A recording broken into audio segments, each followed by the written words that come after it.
On behalf of Expert Village, my name's Tom Rowland, and we're at Cottonwood Motorsports, and I'm here to tell you about doing a service on a Polaris quad, and this is fairly representative of many of them. Something else to check on the Polaris is the rear brake pedal. The rear brake on the later model ones is all hydraulic. The rear brake on the earlier ones is all mechanical, and they're separate systems, but they do the same thing. If the pedal goes down and stops like it's supposed to, and it works, then fine. But if it goes all the way down and it doesn't work, and it goes all the way to the floorboard, then obviously there's something wrong with it.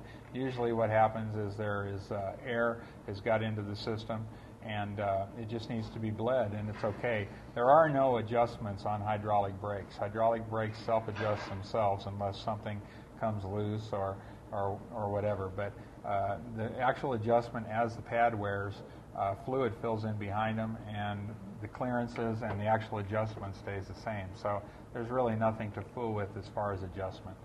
The same with hydraulic clutches on motorcycles. There's really no adjustment. And as far as checking the pad wear on the rear, checking the pad wear on the rear is the same as checking the pad wear on the front. It just needs to be inspected, make sure the discs are not scored and there's no rocks and mud and crud stuck up in them.